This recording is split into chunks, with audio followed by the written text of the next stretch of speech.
Thank you, Richard. So the world has been certainly paying tribute to singer and songwriter musician Prince for many days, ever since he died last Thursday at the young age of 57. According to court documents filed by his sisters, we learned yesterday he didn't have a will.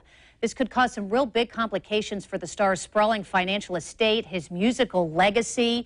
We have learned that he has a sister and 5 half-siblings. So the question is, who will inherit his millions and millions of dollars? And what can we all learn from this? Joining me now to talk about how important it is certainly to have a will, the questions you should be asking also if you're thinking about meeting with a lawyer, is local attorney Brian Hirshorn. Thanks for joining us. I do appreciate it. This is interesting. I know we were all flabbergasted as we heard about this in the newsroom. How does someone like that, who has this much money, not have something written down explaining what should happen to his estate should he ever pass? Yeah. And I think it's a testament to the fact that he clearly didn't think he was going to go so early and die so young. Yeah, I agree. I find that as well. So it's not about how much wealth somebody necessarily has. I find clients will come in without wills. Doesn't matter whether it's somebody with $50,000 or somebody like Prince with what I've read is $300 million. Why do you suppose that is? That's a good question. I think there are certain catalysts that bring people in to do their wills, whether it's going on a trip, whether it's when you have children. But until then, there's got to be some catalyst and driving force behind it. And so we just have to presume then here that because Prince was not married, he did not have any children, that perhaps this was just not something that he was thinking about needing to have, considering the fact that he was young and you know, quite frankly, a resurgence in his music and really in the prime of his musical career. So he has a full sister, we'll say, and then half-siblings, 5 of them. Does that complicate this situation? It can. So it really depends on state law. And Minnesota, obviously, I'm not proficient in Minnesota law, but every state has a default will, right? So it tells you if you don't do a will for yourself, here's what we think you would otherwise have wanted. Having not been survived by parents, child, or a spouse, that will probably go to his siblings. The question is, under that law, will a half-sibling inherit as much as a full sibling? In Florida, you would not. It would change it. So it's definitely impacted by the state in which you're Yeah, and it's interesting because I was just reading that apparently Minnesota law is such where half-siblings are just like full siblings, which is really going to complicate it because now you've gone from 1 apparent heir to adding in 5 others, so you've got 6.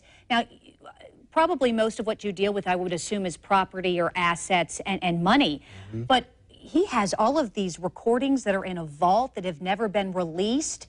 How do you make decisions based on that? Because somebody's going to have to decide when to release them, if ever, and who has the value of the money that they'll bring in. Yeah, that's right. So question of value as to those songs and who's going to be in control, right? So the question is going to become who's going to be the personal representative or executor that makes all of those decisions with regard to that and divides the property between the 6 siblings. That's going to be, to me, a big issue. I just read that they have appointed an independent fiduciary to start taking that on, which is probably a good decision in this case to bring somebody along like that. So there's it's not the siblings. Yeah, there's not any emotional kind of wrangling back and forth. Right.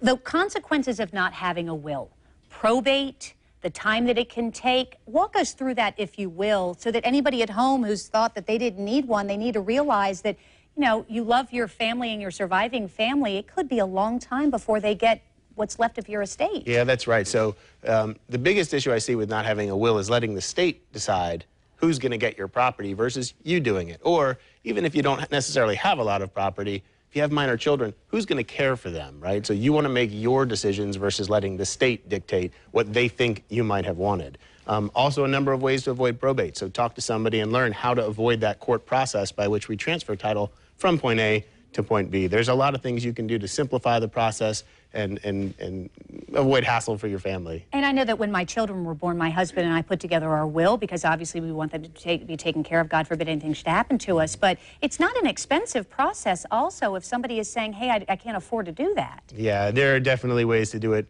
cost effectively, especially where things are simple and we're not looking at somebody like Prince with $300 million. Right. So absolutely cost effective ways to do it. Brian, thank you for being here. Do appreciate it. It's always important to think ahead. Worst case scenarios, unfortunately, but you just never know what happens. Thank you. All right, it is 8 minutes before 9 o'clock on this Wednesday morning. Bruce?